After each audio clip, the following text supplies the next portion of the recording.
Hi, everyone. Today, I want to talk about my three biggest lessons that I have learned in my journey as an entrepreneur or building my business.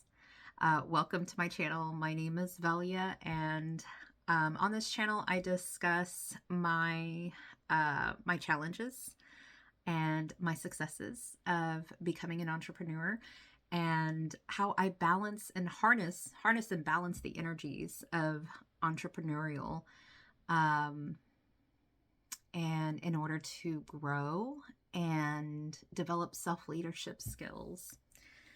So one of the first things that I learned um, as a business owner. I had a business when I first quit my 9 to 5. I learned the business I had was like an Amazon business that I didn't stick to. But one of the first things I learned there was to not share my goals and my ideas with anyone or just anyone. I learned to be very particular with who gets invited into that part of my life, and that not everyone around me deserves to know that part of me until it's developed, until my products are developed or my business has developed. And the reason why I find this very helpful, I believe I heard it from somewhere. I probably like a mastermind group or something like that. It was great advice.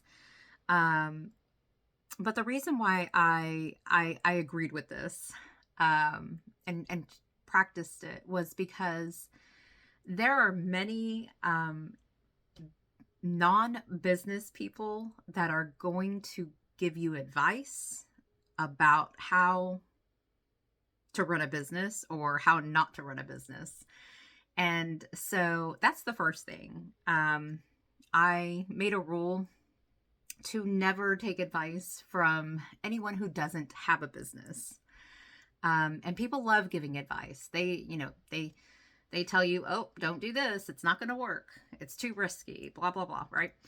Um, and so I learned to not share any ideas, any goals that I have with these people. So I eliminated them from that part of my life. And and that was a very good decision. There are still people that don't know that I'm trying to build a business. People within my family, and and friends that don't know. So the other thing is that even business people, people who have a business background, I was still very particular with sharing my goals and my ideas with them because of the fact that they have a business. They think, and maybe they know marketing, maybe they have a background or education or knowledge in marketing. They think that the way they learned it is the only way to do it, and so they'll tell you it's not going to work if you don't do it this way. And a lot of the times, maybe they're right. And a lot of other times they could be wrong.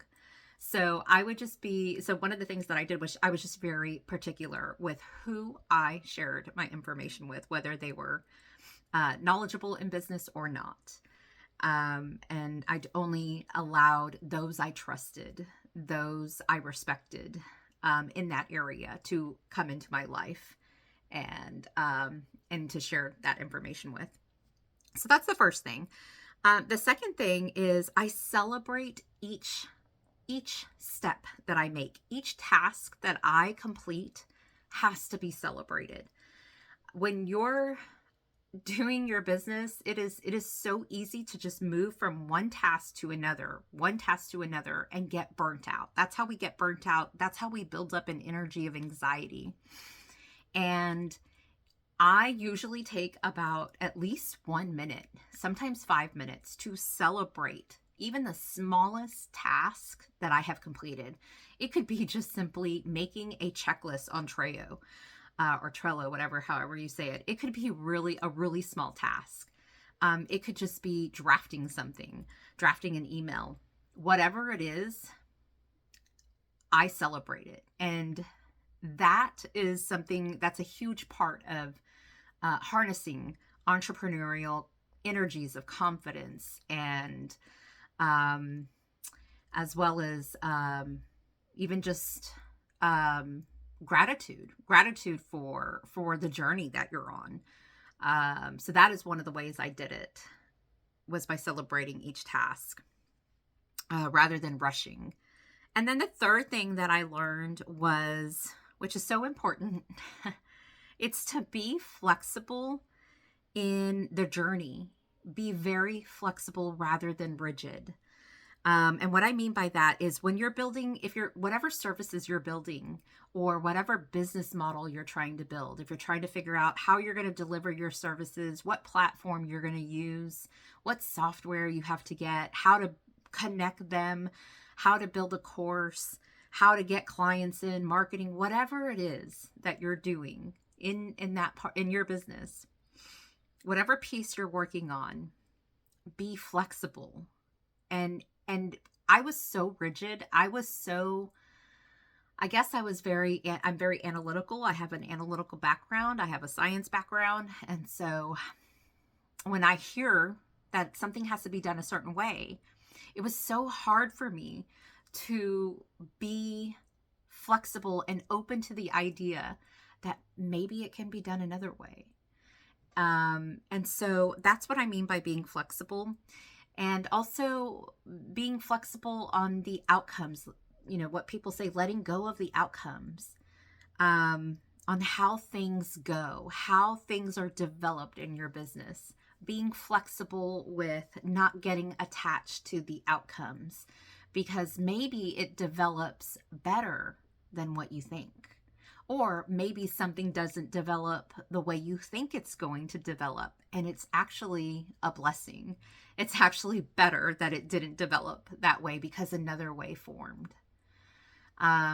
So those are the three things I learned so far. One of my three of my biggest lessons. There's other lessons, but I think those are very important to touch on. And I wanted to share that with you. I'm probably going to be diving a little bit more into each one of these because I just briefly covered it. But yeah, just wanted to share that. So I hope you find this helpful, and I will see you very soon. Have a wonderful holiday, wonderful Christmas, and New Year, whatever it is that you celebrate, and have a great day. Bye-bye.